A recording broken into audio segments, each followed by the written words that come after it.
Good morning मित्रों। आज हम लोग क्लास 8 की हिस्ट्री का चैप्टर 1 पढ़ेंगे।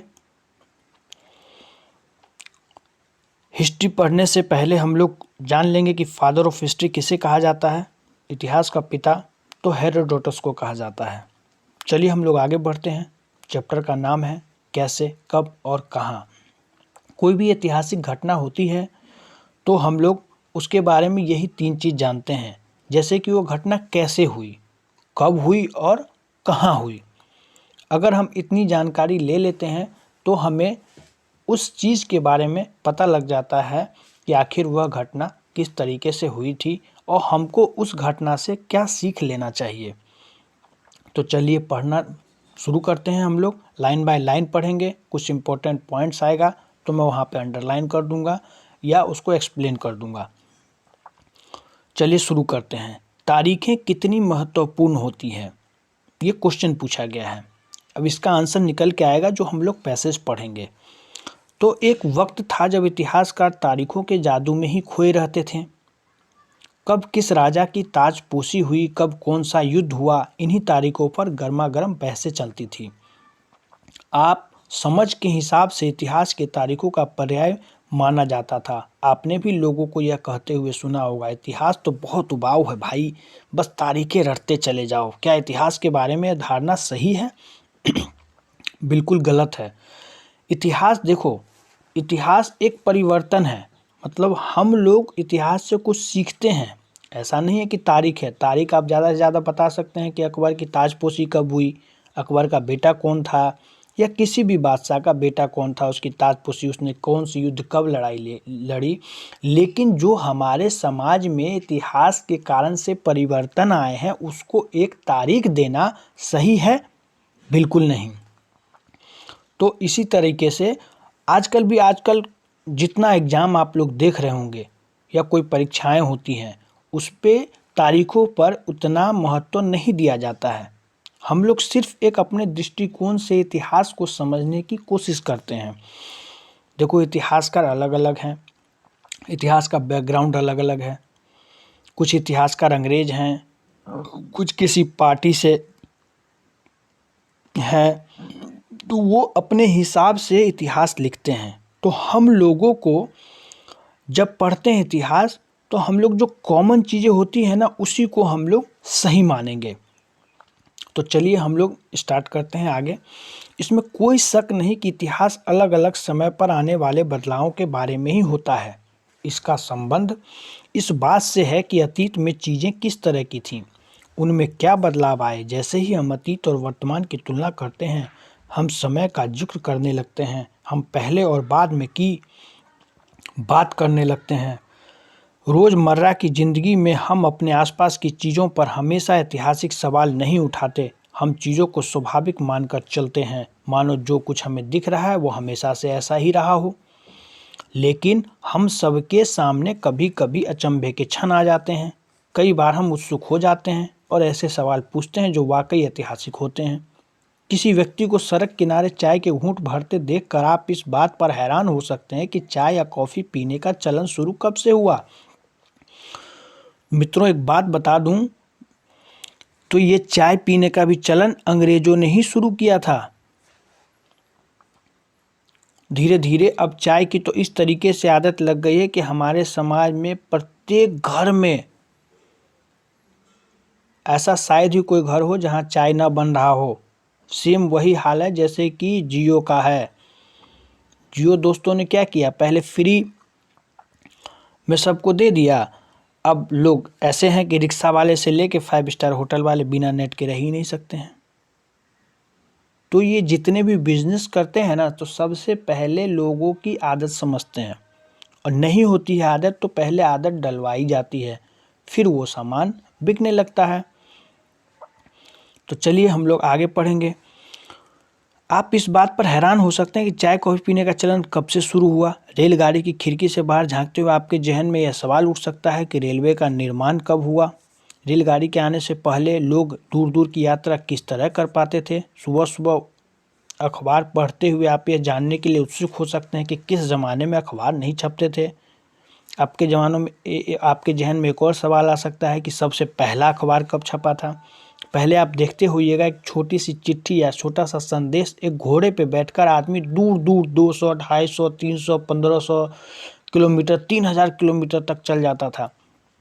क्या आज भी ऐसा ही है? बिल्कुल नहीं।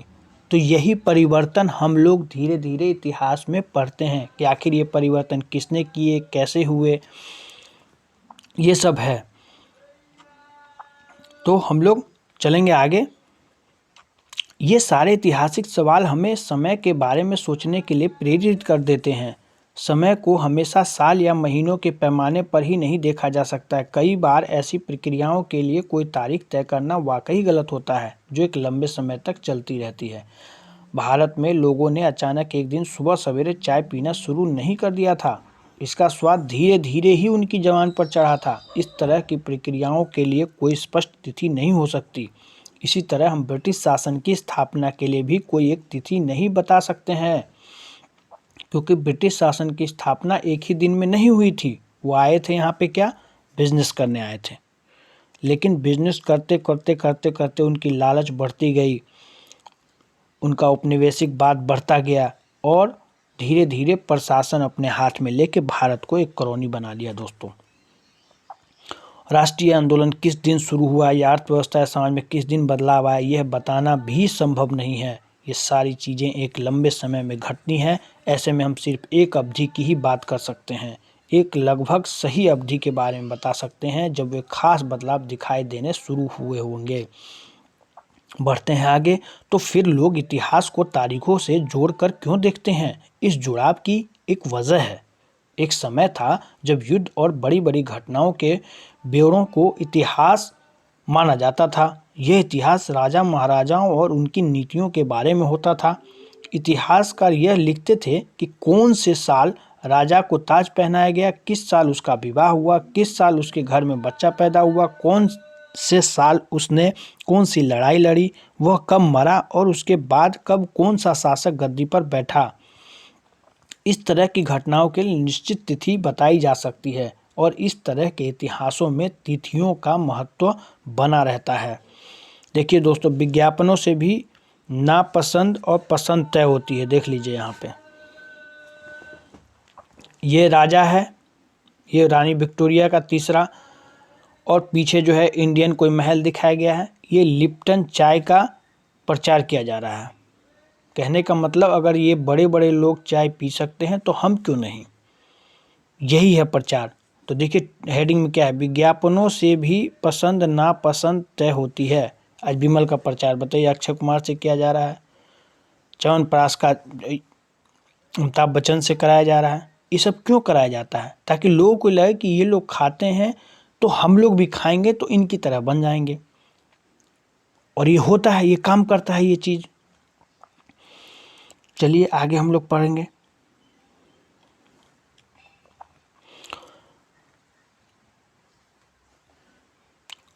जैसा कि पिछले 2 साल की इतिहास और किताब में आपने देखा, इतिहासकार बहुत सारे मुद्दों और दूसरे सवालों के बारे में भी लिखने लगते हैं। वे इस बात पर ध्यान देते हैं कि लोग किस तरह अपनी रोजी रोटी चलाते थे, ये वे क्या पैदा करते थे, क्या खाते थे, शहर कैसे बने और बाजार किस तरह फैले, किस तरह रियासत बनी, नए विचार पनपे और संस्कृति व समाज किस तरह बदले।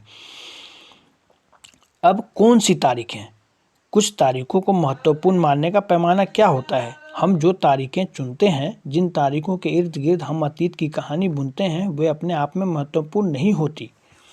वे इसलिए महत्वपूर्ण हो जाती हैं क्योंकि हम कुछ खास घटनाओं को महत्वपूर्ण मानकर चलने लगते हैं।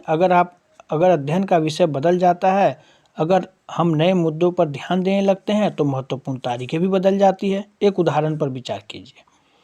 भारत में ब्रिटिश इतिहासकारों ने जो इतिहास लिखे, उनमें हर एक गवर्नर जनरल का शासनकाल महत्वपूर्ण है।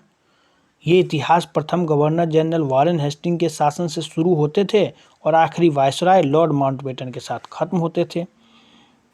अलग अलग अध्यायों में हम दूसरे गवर्नर जनरलों Hastings, Wellesley, Bentinck, Dalhousie, Canning, Lawrence, Lytton, Ripon, Curzon, Hardinge, Irwin के बारे में भी पढ़ते हैं। इस इतिहास में गवर्नर जनरलों और वायसरायों का कभी न खत्म होने वाला सिलसिला ही छाया रहता था। इतिहास की इन किताबों में सारी तारीखों का महत्व इन अधिकारियों, उनकी गतिविधियों, नीतियों, उपलब्धियों के आधार पर ही तय होता था। यह ऐसा था मानो इन लोगों के जीवन के बाहर कोई ऐसी चीज़ नहीं थी जिसे जानना महत्वपूर्ण हो। इन लोगों के जीवन का क्रम ब्रिटिश भारत के इतिहास में अलग अलग अध्यायों का विषय बन जाता था। क्या हम इसी दौर के इतिहास को अलग ढंग से नहीं लिख सकते? गवर्नर जनरल के इतिहास के चौखट में हम भारतीय समाज के विभिन्न समूहों और वर्गों की गतिविधियों पर किस तरह ध्यान दे सकते हैं? जब हम इतिहास या कोई कहानी लिखते हैं तो उसे टुकड़ों या अध्यायों में बांट देते हैं। हम ऐसा क्यों करते हैं?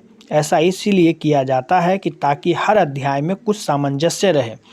इसका मकसद कहानी को इस तरह सामने लाना होता है कि उसे आसानी से समझा जा सके और याद रखा जा सके। इस प्रक्रिया में हम सिर्फ उन घटनाओं पर जोर देते हैं जो उस कहानी को पेश करने में मददगार होती है। जो इतिहास गवर्नर जनरलों के जीवन के इर्द गिर्द चलता है उसमें भारतीयों की गतिविधियाँ कोई मायने नहीं रखती, क्योंकि वो अपने हिसाब से लिखते हैं। उनके लिए वहाँ कोई जगह नहीं होती, तो फिर क्या किया जाए? जाहिर है हमें अपने इतिहास का एक अलग खाका बनाना पड़ेगा। ये जो इतिहास लिखा है अंग्रेजों ने लिखा है अपने हिसाब से, सही साबित करने के लिए कि हम अगर शासन कर रहे हैं तो आप लोगों को सिविलाइज्ड बना रहे हैं। तो अब जो भारतीय इतिहासकार जो इतिहास लिखेंगे वो सही इतिहास लिखेंगे अपने हिसाब से कि भारतीयों पर क्या बीती, किस तरह। क्या अंग्रेज अपनी जगह सही थे? क्या भारतीय सही थे? तो चलिए हम लोग आगे पढ़ेंगे। ये देखिए वारेन हेस्टिंग का चित्र आपके दाहिने साइड दिखाया गया। 1773 में भारत का पहला गवर्नर जनरल दोस्तों वारेन हेस्टिंग बना था। अब हम अवधियां कैसे तय करते हैं? 1817 में स्कॉटलैंड के अर्थशास्त्री और राजनीतिक दार्शनिक जेम्स मिल ने 3 विशाल खंडों में history of British India, British Bharat का इतिहास, किताब का क्या नाम था? जेम्स मिल की किताब का नाम याद रखिएगा दोस्तों, history of British India, British Bharat का इतिहास नामक एक किताब लिखी। इन्होंने 3 खंडों में बांट दिया भारत को इतिहास, वो भी धर्म के आधार पर। क्या बताइए आपके हिसाब से ये सही था बांटना? इतिहास को हिंदू, मुस्लिम और ब्रिटिश इन 3 कालखंडों में बांटा था। कालखंडों के इस निर्धारण को ज़्यादातर लोगों ने मान भी लिया। क्या आपको भारतीय इतिहास को समझने के इस तरीके में कुछ समस्या दिखाई देती है? चलिए हम लोग जानेंगे आगे। इतिहास को हम अलग अलग कालखंडों में बांटने की कोशिश क्यों करते हैं? इसकी भी एक वजह है। हम एक दौर की खासियतों, उसके केंद्रीय तत्वों को पकड़ने की कोशिश करते हैं कि आखिर जो वो दौर था, मान लो बादशाह का दौर था, मुगल बादशाह का दौर था, अकबर का दौर था, तो उस दौर में क्या खासियतें थी? आखिर केंद्रीय तत्व कौन कौन थे? किस तरह का शासन था? ये सब हम लोग जानने का प्रयास करते हैं। इसीलिए ऐसे शब्द महत्वपूर्ण हो जाते हैं जिनके सहारे हम समय को बांटते हैं। ये शब्द अतीत के बारे में हमारे विचारों को दर्शाते हैं। वे हमें बताते हैं कि एक अवधि से दूसरी अवधि के बीच आए बदलावों का क्या महत्व होता है। मिल को लगता था कि सारे एशियाई समाज सभ्यता के मामले में यूरोप से पीछे हैं। इतिहास की उनकी समझदारी ये थी कि भारत में अंग्रेजों के आने से पहले यहाँ हिंदू और मुसलमान तानाशाहों का ही राज चलता था। यहाँ चारों ओर केवल धार्मिक बैर, जातिगत बंधनों, अंधविश्वासों का ही बोलबाला था। मिल की राय में ब्रिटिश शासन भारत को सभ्यता की राह पर ले जा सकता था। इस काम के लिए जरूरी था कि भारत में यूरोपीय शिष्टाचार, कला, संस्थानों और कानूनों को लागू किया जाए।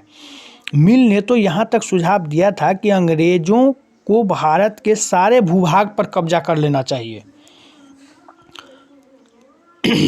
ताकि भारतीय जनता को ज्ञान और सुखी जीवन प्रदान किया जा सके। उनका मानना था कि अंग्रेजों की मदद से बिना हिंदुस्तान प्रगति नहीं कर सकता है। बताइए, इतिहास की इस धारणा में अंग्रेजी शासन प्रगति और सभ्यता का प्रतीक था। अंग्रेजी शासन से पहले सारा अंधकार का दौर था। क्या इस तरह की धारणा को स्वीकार किया जा सकता है? क्या भारत अंग्रेजों से पहले अंधकार के दौर में चल रहा था? क्या हम लोग मान लेंगे इस इतिहास को? नहीं। क्या इतिहास से किसी दौर को हिंदू या मुसलमान दौर कहा जा सकता है? क्या इन सारे दौरों में कई तरह के धर्म एक साथ नहीं चलते थे? किसी युग को केवल उस समय के शासकों को धर्म के हिसाब से तय करने की जरूरत क्या है?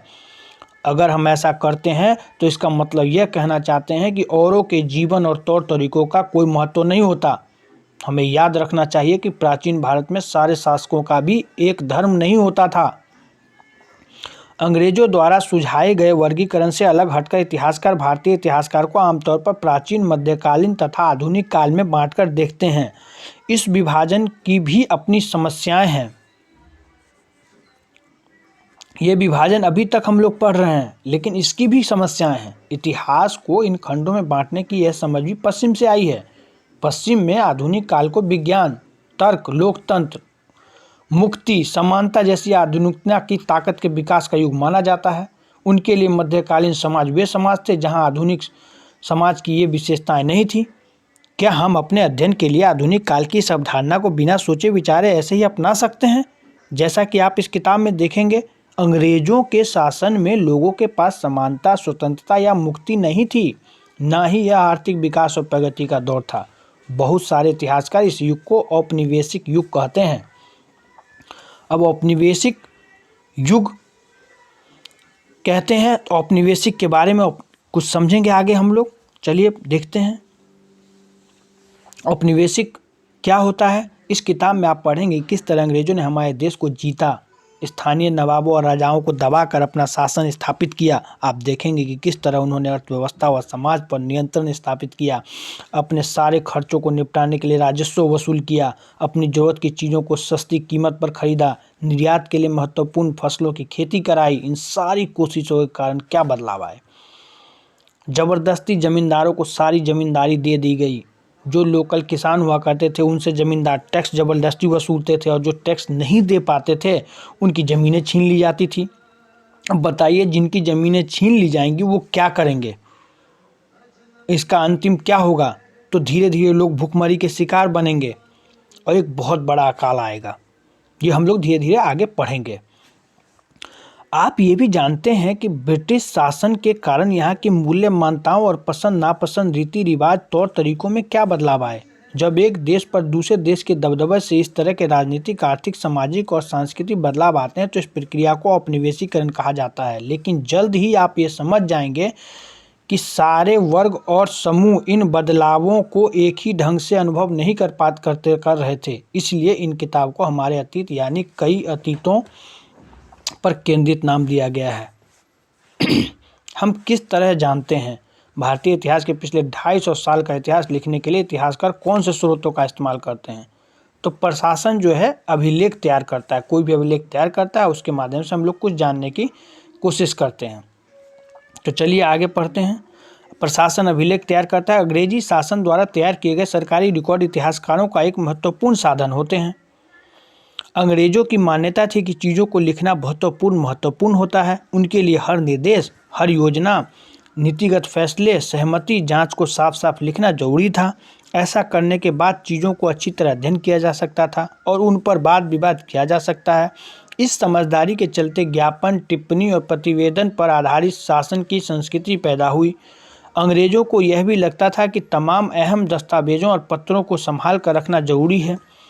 लिहाजा उन्होंने सभी शासकीय संस्थानों में अभिलेख कक्षा भी बनवा दिए। तहसील के दफ्तर, कलेक्ट्रेट, कमिश्नर के दफ्तर, प्रांतीय सचिवालय, कचहरी, सबके अपने रिकॉर्ड रूम होते थे।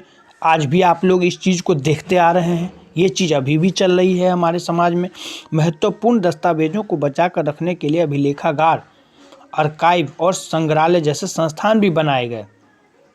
19वीं सदी की शुरुआत में प्रशासन की एक शाखा से दूसरी शाखा के पास भेजे गए पत्रों और ज्ञापन को आज भी अभिलेखागारों में देखे सकते हैं। वहां आप जिला अधिकारी द्वारा तैयार किए गए नोट्स और रिपोर्ट पढ़ सकते हैं या ऊपर बैठे अफसरों द्वारा प्रांतीय अधिकारियों को भेजे गए निर्देश और सुझाव देख सकते हैं। 19वीं सदी के शुरुआती सालों में इन दस्तावेजों की सावधानीपूर्वक नकलें बनाई जाती थी। अभी भी आप लोग देखते हुए कुछ ज़मीन का बहुत पुराना कागज़ हम लोग ढूंढने जाते हैं तो मिल जाता है। वो कहीं ना कहीं अभिलेखागार में या कहीं डीएम ऑफिस में या कहीं भी रखा गया हो, या कोई पुराना केस का कागज़ हो उसको भी संभाल के रखा जा सकता है। तो ये चीज़ें, कुछ चीज़ें कुछ हद तक सही थी, इसीलिए आज तक हम लोग उसको फॉलो करते आ रहे हैं। उन्हें नवीसी के माहिर लिखते थे। खुशनवीसी या सुल्लेख नवीस ऐसे लोग होते हैं जो बहुत सुंदर ढंग से चीज़ें लिखते हैं। 19वीं सदी के मध्य तक तकनीक भी फैलने लगी थी। इस तकनीक के सहारे अब प्रत्येक सरकारी विभाग की कार्रवाइयों के दस्तावेजों की कई कई प्रतियां बनाई जा रही है। सर्वेक्षण का महत्व, सर्वेक्षण का क्या महत्व है मित्रों, अब पढ़ेंगे हम लोग इसमें। औपनिवेशिक शासन के दौरान सर्वेक्षण का चलन भी महत्वपूर्ण होता गया। अंग्रेजों का विश्वास था कि किसी देश पर अच्छी तरह शासन चलाने के लिए उसको सही ढंग से जानना जरूरी होता है। ये सर्वेक्षण का इस्तेमाल आज भी सरकार करती आ रही, हमारी जो सरकार करती है, जैसे जातिगत जनगणना, कौन सी कितनी जाति है, या जनगणना ही कर रहे हैं। तो इसीलिए कर रहे हैं ताकि कोई योजना किस तरह लाया जाए या कोई रिजर्वेशन दिया जाए तो क्यों दिया जाए। 19वीं सदी की शुरुआत तक पूरे देश का नक्शा तैयार करने के लिए बड़े बड़े सर्वेक्षण किए जाने लगे। गाँव में राजस्व सर्वेक्षण किए गए। इन सर्वेक्षणों में धरती की सतह, मिट्टी की गुणवत्ता, वहाँ मिलने वाले पेड़ पौधे, जीव जंतुओं तथा स्थानीय इतिहासों और फसलों का पता लगाया जाता था। अंग्रेजों की राय में किसी इलाके का शासन चलाने के लिए इन सारी बातों को जानना जरूरी था। 19वीं सदी के आखिर से हर 10 साल में जनगणना भी किए जाने लगे। आज भी चल रहा है, वो 2021 में होने वाला था जनगणना, लेकिन कोरोना के कारण से हमारा जनगणना नहीं हुआ। जनगणना के जरिए भारत के सभी प्रांतों में रहने वाले लोगों की संख्या, उनकी जाति, इलाके और व्यवसाय के बारे में जानकारी इकट्ठा की जाती थी। इसके अलावा वनस्पतिक सर्वेक्षण, प्राणी वैज्ञानिक सर्वेक्षण, पुरातात्विक सर्वेक्षण, मानव शास्त्रीय सर्वेक्षण, वन सर्वेक्षण आदि कई दूसरे सर्वेक्षण भी किए जाते थे। अधिकृत रिकॉर्ड से क्या पता नहीं चलता। रिकॉर्ड के इस विशाल भंडार से हम बहुत कुछ पता लगा सकते हैं, फिर भी इस बात को नज़रअंदाज नहीं किया जा सकता कि ये सारे सरकारी रिकॉर्ड हैं। इनमें हमें यह पता चलता है कि सरकारी अफसर क्या सोचते थे, उनकी दिलचस्पी किन चीज़ों में थी, बाद के ये वे किन चीज़ों को बचाए रखना चाहते थे। इन रिकॉर्ड से हमें यह समझने में हमेशा मदद मिलती है कि देश के दूसरे लोग क्या महसूस करते थे, उनकी कार्रवाइयों की क्या वजह थी। इन बातों को जानने के लिए हमें कहीं और देखना होगा। जब हम ऐसे दूसरे स्रोतों की तलाश में निकलते हैं तो उनकी भी कमी नहीं रहती, लेकिन सरकारी रिकॉर्ड्स के मुकाबले उन्हें ढूंढना जरा मुश्किल साबित होता है। इस लिहाज से लोगों की डायरियाँ, तीर्थ यात्राओं और यात्रियों के संस्मरण, महत्वपूर्ण लोगों की आत्मकथाएं, स्थानीय बाजार में बिकने वाली लोकप्रिय पुस्तिकाएं महत्वपूर्ण हो जाती हैं। जैसे जैसे छपाई की तकनीक फैली, अखबार छपने लगे, विभिन्न मुद्दों पर जनताएं बहस होने लगी, नेताओं और सुधारकों ने अपने विचारों को फैलाने के लिए लिखा, कवियों और उपन्यासकारों ने अपनी भावनाओं को व्यक्त करने के लिए लिखा। लेकिन ये सारे स्रोत उन लोगों ने रचे हैं जो पढ़ना लिखना जानते थे। इनसे हमें यह पता नहीं लगा सकते कि आदिवासी और किसान, खदानों में काम करने वाले मजदूर या सड़कों पर जिंदगी गुजारने वाले गरीब किस तरह के अनुभव से गुजर रहे थे। अगर हम थोड़ी और कोशिश करें तो हम इस बारे में भी जान सकते हैं। जैसे आप इस किताब में आगे पढ़ेंगे, आपको यह बात समझ में आने लगेगी। तो मतलब कहने का मतलब है, जो लिखना पढ़ना नहीं चाहते उनके इतिहास के बारे में तो हम जान ही नहीं पाए। तो ये धीरे धीरे जो हमारे भारतीय इतिहासकार उभरेंगे, लिखेंगे, तब हम लोग कुछ हद तक उन लोगों के बारे में भी जानेंगे। तो हम लोग धीरे धीरे इतिहास को समझेंगे। दोस्तों, इतिहास बहुत ही रुचिकर विषय है, बस इसको समझने की जरूरत है।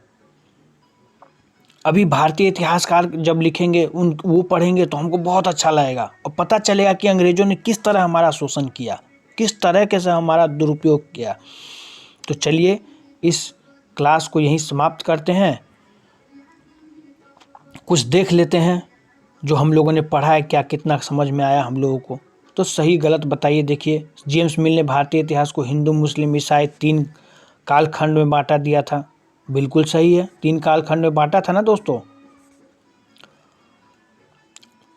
और सरकारी दस्तावेजों से हमें यह समझने में मदद मिलती है आम लोग क्या सोचते हैं। बिल्कुल नहीं, आम लोग क्या सोचते हैं तो था ही नहीं। सरकार क्या सोचती है या उस समय जो रूल कर रहे थे वो क्या सोचते हैं, ये उनकी सोच बताई गई है।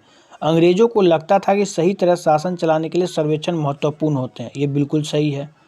पहला सही है आपका, दूसरा सही है, दूसरा गलत है दोस्तों। पहला सही और तीसरा सही है, दूसरा क्या है, गलत है। क्योंकि आम लोग क्या सोचते थे ये सरकारी दस्तावेज में नहीं लिखा जाता था। ये वो जो लिखने वाले क्या सोचना ये पता चलता था। आइए प्रश्न भी देख ही लेते हैं, 2 मिनट लगेगा। जेम्स मिल ने भारतीय इतिहास को जिस तरह कालखंडों में बांटा है उसमें क्या समस्याएं थी। बताइए दोस्तों क्या समस्याएं रही होंगी।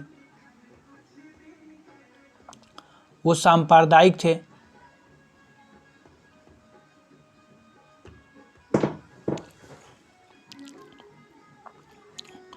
वो जो उन्होंने कालखंड किए थे 3 भक्तों में बांटा था, एक तो सांप्रदायिक था और दूसरा औपनिवेशिक था। वो समाज को बांटना चाहते थे। यही 3 समस्याएं थी। अंग्रेजों ने सरकारी दस्तावेजों को किस तरह से सुरक्षित रखा, तो अभिलेखा द्वारा देखा गया दोस्तों। अंग्रेजों ने, आप लिख सकते हैं 3-4 पॉइंट आप दे सकते हैं कि इस तरीके से सुरक्षित रखा जाता था। सभी शासकीय संस्थानों में अभिलेख कक्ष बनवाए गए। तहसील के दफ्तर, कलेक्ट्रेट, कमिश्नर के दफ्तर, प्रांतीय सचिवालय, कचहरी सभा के लिए अपने अपने रिकॉर्ड रूम कक्ष बनवाए गए। महत्वपूर्ण दस्तावेजों को सुरक्षित रखने के लिए अभिलेखागार, संग्रहालय जैसे संस्थान भी बनवाए। अगला एक और आखिरी प्रश्न है, इसको भी देख ही लेते हैं। इतिहासकार पुराने अखबारों में जो जानकारी जुटाते हैं वो पुलिस की रिपोर्ट में उपलब्ध जानकारी से किस तरह अलग होती है, बताइए दोस्तों। पुराने अखबारों से जानकारियाँ, पुराने अखबारों के इतिहासकार जो जानकारी प्राप्त करते हैं, यह संवाददाताओं द्वारा क्षेत्र में जाकर इकट्ठी की गई जानकारियों पर आधारित होती है। इस तरह अखबार घटनाओं का सही और विस्तृत विवरण प्रस्तुत करता है। पुलिस रिपोर्ट के पक्षपातपूर्ण होने की संभावना होती है, क्योंकि पुलिस रिपोर्ट सरकार की सोच, वरिष्ठ अधिकारियों के दबाव तथा जांच अधिकारियों के व्यक्तित्व पर निर्भर होती है। तो ये सारे प्रश्न थे, कुछ हम लोगों ने किए। आइए करके देखते हैं में क्या है दोस्तों। क्या आप आज की दुनिया के कुछ सर्वेक्षणों का उदाहरण दे सकते हैं? सोचकर देखिए, खिलौना बनाने वाली कंपनियों को यह पता कैसे चलता है कि बच्चे किन चीज़ों को ज़्यादा पसंद करते हैं, या सरकार को कैसे यह पता चलता है कि स्कूल में बच्चों की संख्या कितनी है।